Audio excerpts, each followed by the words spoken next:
We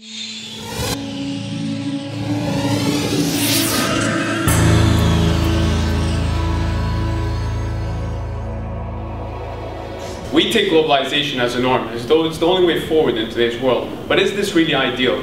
This is a story of the people of Bougainville who took on Papua New Guinea and one of the biggest mining companies in the world, Rio Tinto, and managed to create the world's first true eco-revolutions. The Australian subsidiary of the British mining giant Rio Tinto dug a mine in Bougainville against the wishes of the people of the land. The project brought enormous profits to Britain and Australia, along with high revenues to the government of Papua New Guinea, producing 44% of its exports. Now, the people of Bougainville felt that external forces were taking the wealth out of their land, while they were being booted into what were effectively reservations on their own land. Well, in 1988, they demanded the closure of the mine and billions of dollars in damages caused by the mine to their environment. When they were ignored, they planted high explosives and shut down the mine. Now, worried about losing almost half its export earnings, Papua New Guinea sent in the army, which backlashed by uniting the people of Bougainville and thus began the fight for independence.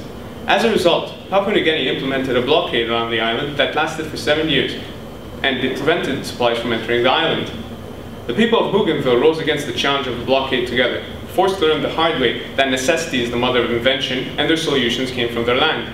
With the blockade, they learned the need to be self-sufficient and began building their own farms. They generated their own source of power using hydroelectricity, and they fueled their cars using coconut oil, all of which are environmentally sound.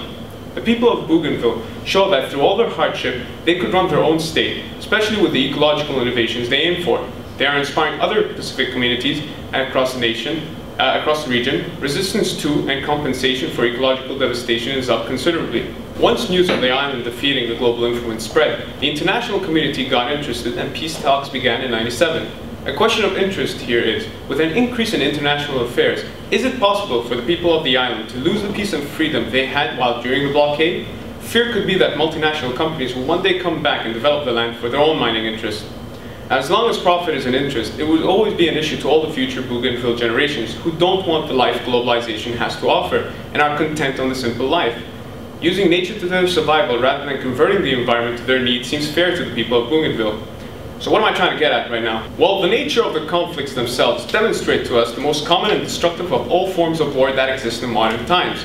In more recent years, the world has witnessed to more and more conflicts between indigenous populations and nation states as they battle over access to and management of natural resources. The new wars are new due to their nature of combining both Western and traditional indigenous factors into the conflicts. Western forms of social organization and occupying land tend to dominate the ideology in the world in correlation with the expanse of globalization. The indigenous populations in the world today are not isolated from the world market economy, as demonstrated by the Bougainville struggle over land between the mining company and the native people.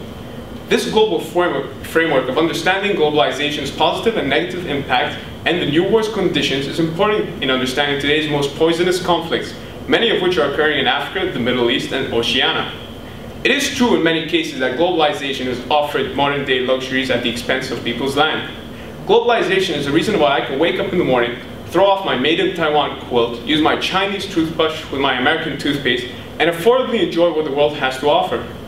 But how should we react if any one of the above nations choose to opt out of this globalized framework and deny us our luxury?